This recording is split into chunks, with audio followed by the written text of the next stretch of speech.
Welcome back to Tip of the Spear. Our special guest today is our Chief Financial Officer Andrew Czorny for Missoula County. We're in the process of finalizing our fiscal year 2022 budget, and you probably want to know how federal funds coming to Missoula County will impact Missoula County.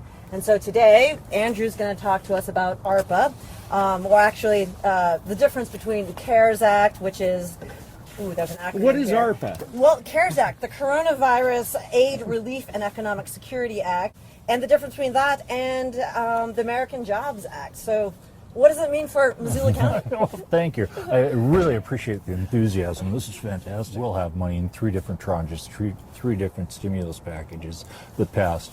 The first one was the CARES Act. It started March 27th of 2020, and it's ended now. It ended on December 31st of 2020. It provided the county with some $15.5 million in reimbursable funds for fighting the coronavirus. We also applied on behalf of our member agencies, our fire districts, Missoula Aging, the airport, and we received another $3.7 million for those folks out there. So this money has been received and it's been spent, and it's all been directed at fighting COVID, buying PPEs, buying disinfectants, buying glass around people so they can partition. And were we able to use some of this money to hire contact tracers? And exactly, that's the majority of the costs went towards contract personnel at the time. To date, Missoula County has spent $23,668,000 fighting the coronavirus through today since it started in March of 2020. $11,810,000 of that was spent on personnel, and $11,858,000 was spent on supplies. We're still waiting for some reimbursement from FEMA, and they take their time. We have to actually close out a project before we can submit for FEMA reimbursement, so the vaccination efforts have to have stopped before we finalize a reimbursement request for FEMA. So it may be a couple of years before we receive that money. So, Andrew, what would the situation be like today had we not received this support from the federal government? I just can't imagine. It would be a real blow to the community. We would be, literally $23 million and counting in debt. This is not going to end anytime soon. We're seeing the health department ramp up to COVID levels that we had before and exceeding those levels in terms of temporary personnel that are being hired to do the contact tracing. So we would have had, our only source of income is the local tax. We couldn't come up with that money. I could only imagine we wouldn't have been able to hire the contact tracers. And at the height of the first big wave of the pandemic, it was contact tracers, and our ability to let people know so they could isolate and quarantine. That's what really kept the disease in check pre-vaccination. So that was essential. Our economy stumbled. It would have been leveled if we hadn't been able to keep the disease in check the way that we did, thanks to federal money. Oh, absolutely. And although the CARES Act ended, it provided us with some fund balance that we were able to use on additional, what we reimbursed the health department first and foremost.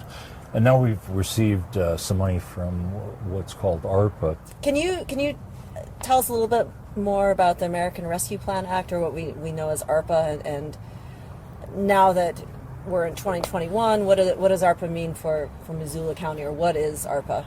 Well, on March 11th, 2021, President Biden signed into law the American Rescue Plan, and it provided $65.1 million in direct assistance to counties across the nation. $65.1 billion? Yes. And that was a big difference from the CARES Act, because if you lived in a county that had more than 250,000 people, CARES Act money was given directly to that county. However, we don't have many counties like that in Montana, so the state got $1.25 million. We had to ask the state. $1.25 billion, thank you. We had to ask the state for reimbursement, and that was a little bit difficult. NACO fought very hard, and we were able to get the $65.1 billion in direct allocation to counties across the nation. Missoula received just over $23 million in ARPA funds. We received $11.6 million of it on May 11th, I believe, of this year. And we've been talking about how to expend that money now. It's supposed to be directed to support public health efforts, first of all, address negative economic impacts, replace public sector worker revenue loss, premium pay for essential workers, and water, sewer, and broadband infrastructure. And those are the broad categories. Beneath each of those categories, we have some 66 subcategories that we have to report on, and under these categories are the types of reports they want, and they want very extensive narratives, and there's lots of checks and balances on what we can use the money on, and we have to provide those narratives within these documents that we submit to the federal government. We have the money, but now we have to tell them we used it in the correct manner. And Andrew, we've heard, and folks who are listening may have heard of the different buckets or pots of ARPA funding, and so there's the direct allocation that we get to Missoula County, but then there's also an allocation through the state that we need to apply for, and then a competitive pot or bucket. Could you say a few words about any of those? Sure. We have our own ARPA money, which is $23 million. And we can use that in, say, like infrastructure.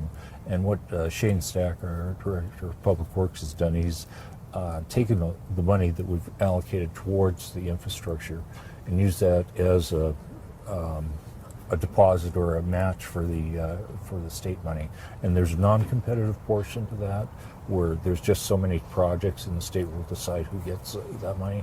And then there's a competitive portion where we use that local match to compete for those funds, and people who have more match have a better chance. Well, and then besides what we're able to get directly from the federal government and seek by way of application, competitive or otherwise, there's a lot of ARPA funds sitting over in Helena that the Absolutely. state received, and my understanding is that some of what we're hearing from the public as far as could our ARPA money be used for this or that.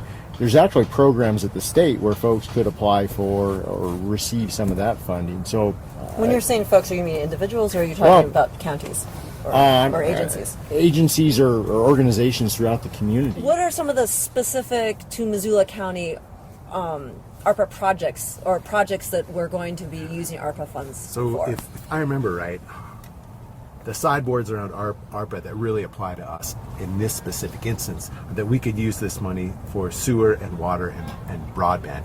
Right now, I know that we're looking really hard at doing a major water project in Lolo and sewer and water projects in Elmar and Buena Vista as well. These are sewer and water projects that aren't really large, but they're super important to the people who live nearby. They want to be able to turn the faucet on and have water come out and flush and make that go away. Andrew, are there other examples of how we want to deploy these funds, perhaps? Yeah, there's a provision in there where we can provide funding to underserved communities and help. And the primary reason we're getting these funds are because we're trying to continue to fight against the virus. So, what you have approved so far is support for the mobile crisis team in the amount of $594,000, maintaining current crime victim advocate staffing for $280,000, mental health personnel pay, emergency winter shelter funding, grant management software, rural community small grant program, grants administrator, fairgrounds campus-wide Wi-Fi for spacing, health department HVAC replacement, which is huge. They're finally going to get some clean air in that building, and it's been a long time coming. $1.2 million for that, and the detention center fan wall replacements out there for another $1 million.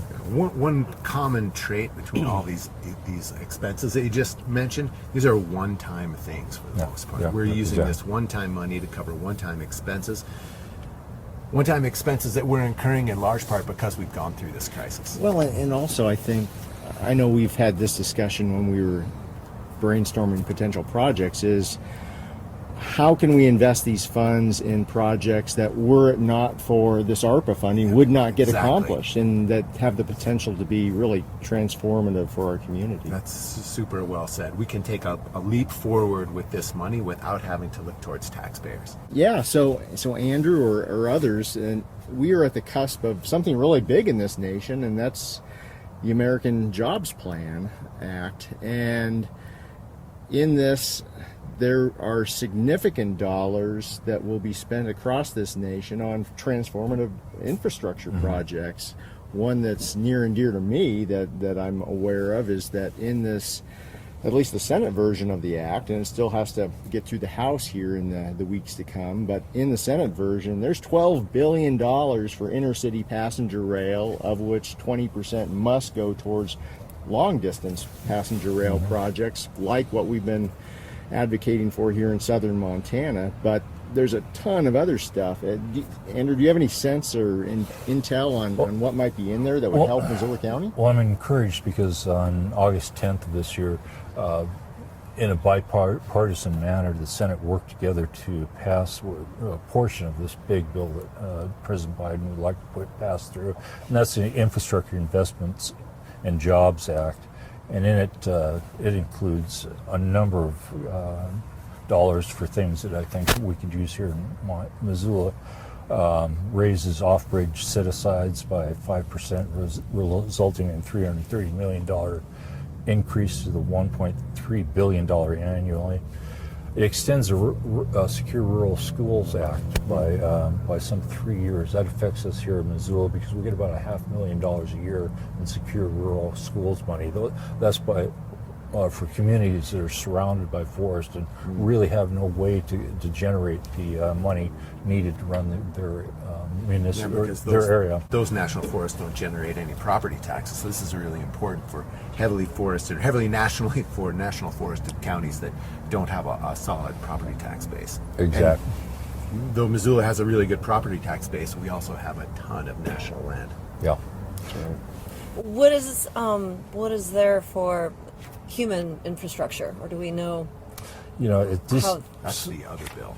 So far, this has all been for infrastructure for things. It did increase the cap on private activity bonds, which is great because in Missoula we've done those before. It's gone from $15 to $30 million, and what it does is the county acts as a conduit for some nonprofit or other entity that would like to access our low income or our low interest debt.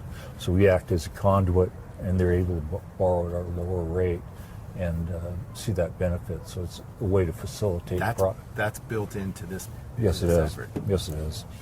So it establishes a new state and local cybersecurity grant program, which is huge right now. $40 billion in new funding for bridge repair and replacement. That's huge.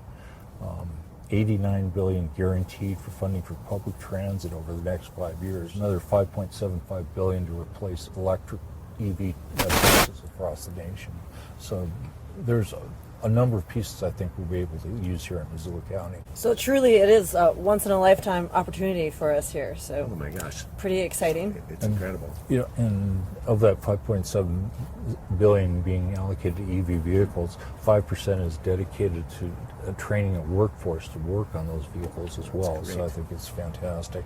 And additional chargers across the nation. Thanks so much, Andrew, for joining us today. Thanks. We This really is appreciate it. Really complicated stuff. And I Oh, appreciate no, it. my pleasure. It was a lot of fun. Thank you. Thanks for having me. See you, everyone. Thanks.